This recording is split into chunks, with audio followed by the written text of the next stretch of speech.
Intrusion detection and prevention is an important task that is required to protect today's networks. In this demonstration, we'll configure intrusion detection and prevention using Snort on a pfSense security appliance. There are several products available that can do both intrusion detection and intrusion prevention. Some cost money and some are free. One of the most popular products is Snort. Snort is a free open-source network intrusion detection system, or IDS, and intrusion prevention system, or IPS. Although Snort is open source and free, it does have some paid plans that you can subscribe to and receive updates to rules faster. In this demo, we'll configure Snort on our pfSense security appliance. Before we configure Snort, let's quickly look at the website.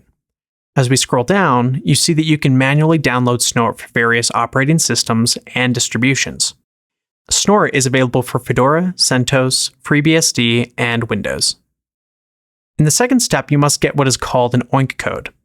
We'll do that in a minute, but let's keep scrolling down this page. Step 3 is to get updates. We'll cover that later in the demo. Now, as a review of what we just talked about, Snort is an open-source intrusion prevention system capable of real-time traffic analysis and packet logging. Snort is the most widely deployed IPS in the world. There have been over 5 million downloads and over 600,000 registered users.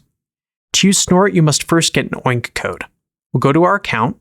There's a link that says OINC code. We already have a code generated, so we can proceed. We'll use the OINC code later. Now let's go to pfSense and install Snort. We've already logged into pfSense and we're on the dashboard. Installing Snort on pfSense is quite easy. It is done with the package manager that is located under the System tab. Once on the package manager page, you click Available Packages. Now let's do a search for Snort. We have 1 result, so we'll come down and click the install link. Now you can make sure you have the right package. We do, so let's click Confirm to start the installation. Now we wait for a few minutes while Snort is installed. When it does, the color changes from red to green, and it says that the installation successfully completed. Down here on the bottom, a message says Success. Now that Snort is installed, we need to set it up. Let's do that by going to Services and then down to Snort. Be aware that this menu item for Snort was not there until we installed it. If you don't have this menu, Snort probably is not installed. We'll start by going to Global Settings. Under Snort Subscriber Rules, we check the Enable Snort VRT box. VRT is an acronym for Vulnerability Research Team. Below that, next to the Snort OINC master code, we paste in the code. Remember, we got the OINC code from the Snort website that we were at in the beginning of the demo. We copied the code to the clipboard, and we use a keyboard shortcut to paste it in here. Next, we enable Snort GPL v2. The community Snort rules fall under the GNU, General Public License version 2, which encourages the development and distribution of open source software. This rule set is 30 days behind the Snort subscriber rule set. It does not contain zero-day threats under the limited provision of the Snort subscriber rule set license. Now let's check Enable ET Open. ET is the acronym for Emerging Threats. This downloads the Emerging Threats Open Rules. The ET Open Rule Set is an anti-malware IDS IPS rule set that enables users with cost constraints to enhance their existing network-based malware detection. We do not pay for the Emerging Threat Pro rules, so we won't check that box. Let's skip down here under SourceFire Open App ID detectors. Let's check the Enable Open App ID box. Below that, check the box next to Enable Rules Open App ID. Open App ID is an application-focused detection language and processing module for Snort. When you use Open App ID with pfSense, the system can successfully detect, if configured to do so, and block over 2,600 different services like Facebook, Netflix, Twitter, and Reddit.